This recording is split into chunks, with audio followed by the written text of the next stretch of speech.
Water Committee meeting to order. Thank you. Good. Are there any public comments? See no old business. New business, Public Works, recommendation to City Council for engineering firm. Hey, so I wasn't here last meeting, obviously. We know. You were missed. But I did watch it. I just wanted to address some of the change order questions. We have had firms and contractors in the past that have did no jobs and hammered us with change orders. We don't bring them back, so I would never bring you something like that ever again. Typically when change orders happen, you guys may know this, an unforeseen circumstance or in the middle of the project, we're like, hey, this is fixing this other piece of infrastructure, or maybe changing this would be for the betterment of the project. That is negotiated between the contractor, the engineer, and the owner, which is the city. And then just for comfort's sake, I don't ever accept the first dollar amount thrown to me on a change order. I always challenge it and ask them to take me better. So I just wanted to throw that out there before, if that was going to be part of the conversation tonight. Well, we got secondary information from Chris saying that .07, is that right? Versus .03 for GT, for G&E, I'm sorry.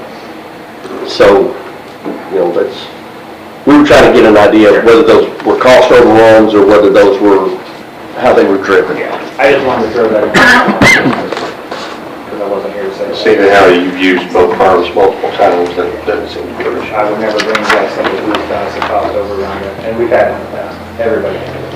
We wouldn't bring it back. So with that being said, I guess we're open for conversation. Yeah, there's something opened up for discussion. Well, I got a question and then I guess a couple of comments, but what the G&E people didn't go into a lot of detail as far as their work history with the city and their projects they have done. Can you give us a explanation of just some of the projects they've done for the city? I can only talk about since 2018 when I've been here and I worked at G&E, and at the time it was the streets department, so it was a lot of drainage projects. When I became director, it's been various drainage, water lines. He addressed that. He had started the South Point project already. You might have a little more history than I do with G&E. Yeah, and previously we know that he had worked with Salem Water, which is a provider in the city, and he had had a pretty good relationship with them because he was there engineer of record. Well, he just presented in his presentation, he just showed us one tank. Is that the first and only tank they've ever done? Is what I'm curious about. I haven't been with the city since we've done any water tanks, so. Well, I'm talking about that The firm. stipulation for the proposal was similar projects within the last 5 years, Okay. I think it was that one for the Yeah. Salem Water. at least within the last 5 years. That was their only one, yeah. How long have they been That they their own? provided at least. How long have they been their own business? Working? 11 years. 11. 11 Couldn't years. remember what they said. Maybe 12. Well, of course, I've got an opinion already, and I'll probably be made apparent when I speak, but I thought about this for a while. There's, you know, the Garnett firms sounded like they were really good people. The plus for me was that their business was in the city, they worked for the city. That's like a supporting local business type thing. That was a plus for me. I probably would have given them an extra star just because of that. Chris has done work for the city as well, and of course they're a big firm. The difference for me was basically Chris presented, how many different tanks that they have worked on, which are tanks similar to what I'm assuming that we want to build. Garnet only has experience as far as we know with one tank, and it was not anything like the one that we have. Yeah, it looks like Chris had done 4 in the last 5 years, and they've done 1 in the last 5 years, is pretty much how Yeah. I look at The it. one that they did provide would be similar to the one that we would be building. Well, that's what I thought, and I think we need to keep in mind for this particular project, and I'm just saying this project because I'd be happy to consider either one of them on any other project, but I think for this particular project, experience is a big factor for what we need. And they brought out things in the presentation that I thought were important when I looked back on it, because he talked about the height of the tanks and how the tanks should work together, all these particular factors, levelness, things like that, that was not presented by the first firm that presented. I don't know if they just didn't realize they needed to give us this kind of information, but I felt that I didn't get enough information from them to feel confident that they would do what we need to have done. And we have to keep in mind the fact that this tank, which is the central part of the South Plain project, is going to be in a location where it's going to be very visible to many people. The picture they put at the end of the presentation shows from the top of that tank where you can be able to see, and so that means a lot of people are going to be able to see that tank. Not only the ones that drive back and forth during the day, but off in the distance. And the surrounding, right now, I guess you could say the surrounding businesses are what you would look at as far as that. I know we want to put something there that will be attractive and that will not detract. I think that's one of the things we need to keep in mind about what it's going to look like, and the ability for the person that is, or the firm that is developing the tank for us, seem to have the skills to make it correct. We can't afford to make a big mistake on this. This is not only for the looks, but for the future. It's got to be done right. And so that's all I've got to say.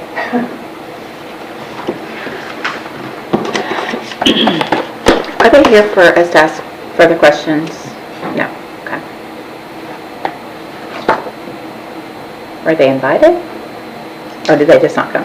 Yeah, that was my fault. I originally said they should come, and then we figured it would be better to just have a conversation with you guys, and then, I mean, Okay. we don't have to decide tonight, so. We do have You don't another have to. meeting next Tuesday, so if you would want more information or want them to come back, we can certainly reach out to them. And actually come back on Tuesday. I think the only question I had was for Garnet, okay, G&E.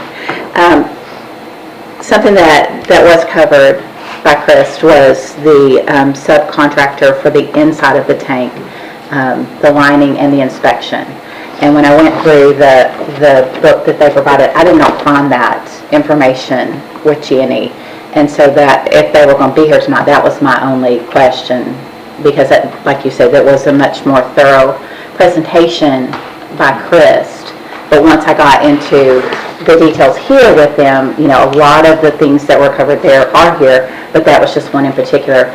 And when Chris did that presentation and talked about that, and I know that's super important, that made a difference for me, but I don't want to answer any questions that you have directly towards them, so I don't want to put words in their mouth. Like I said, we'd be more than willing to reach out and bring them back on Tuesday for any questions you have directly to them.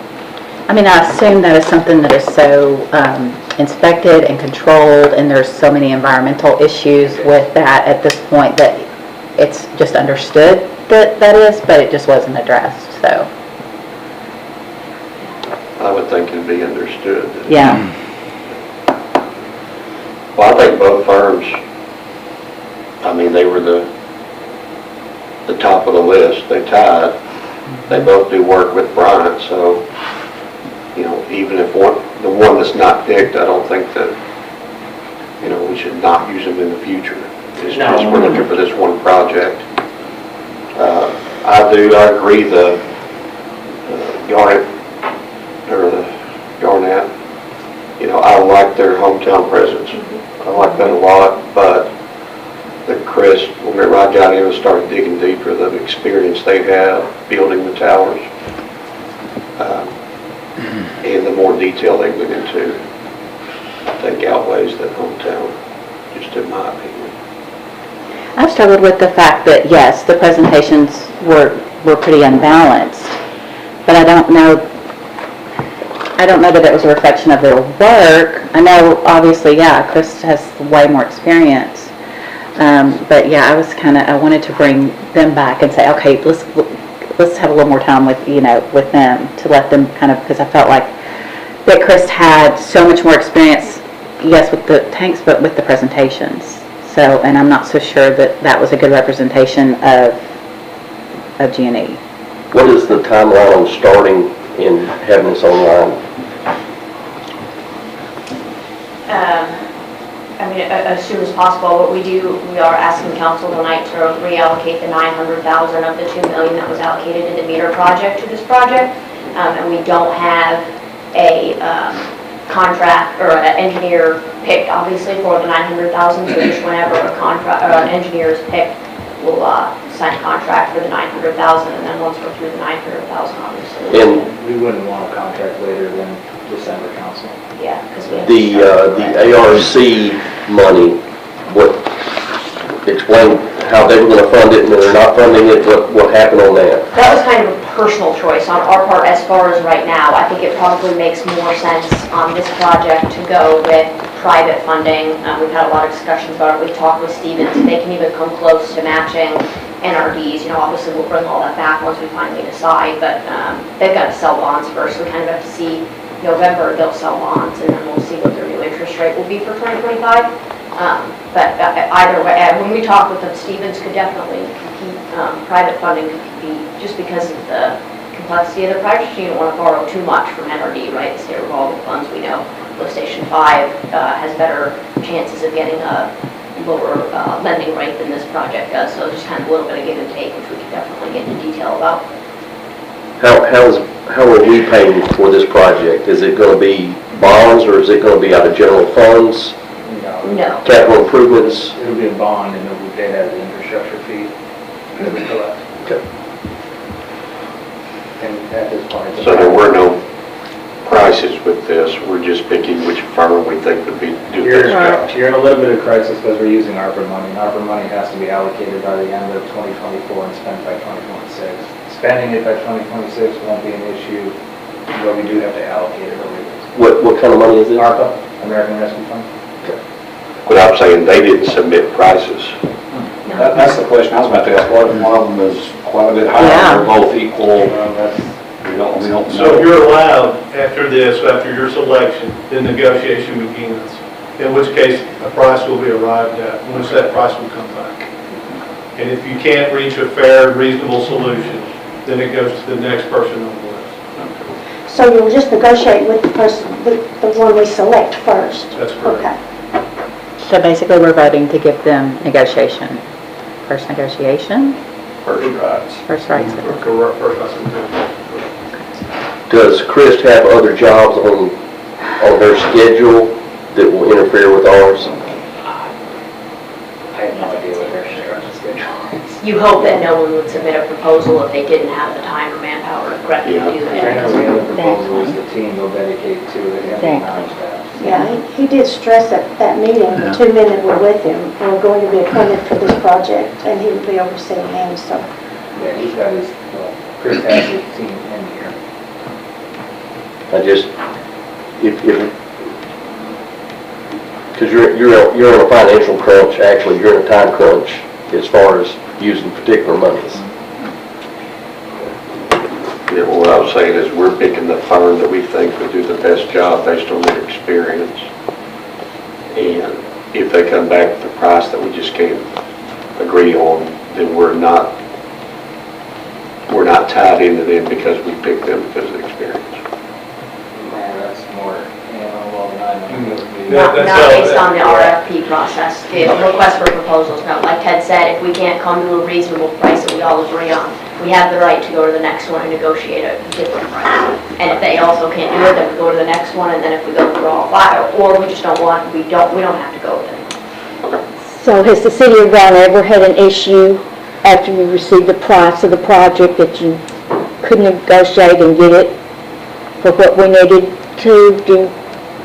Not in our experience. Okay. We had an issue initially with the solids dewatering plant, and we actually had during contract, we fired a contractor and moved to the next one. Do we know the contractors that Chris and this other company will use to do the work? They listed several of them that Yeah. main contractors. Well, I think because of the experience, I personally feel better with going with Chris. And as far as bringing the other company back, it's not going to make a difference. I don't think it's going to make a difference if we bring the other company back. I think I feel like I've got all the information I need to make a decision. As far as a decision from this committee, is it majority, unanimous, majority?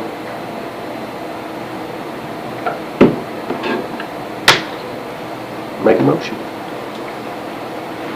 Make a motion to vote? Well, I make a motion that we go with Crest, recommend Crest Engineering to the city of Bonnet for this South Payne project. Okay. We got a motion to recommend Chris. Do I have a second? I'll second. Got a motion and a second? All in favor? Aye. Aye. Ready, any opposed? Me too. Any opposed? All right. We will recommend Chris as the engineering firm for this project.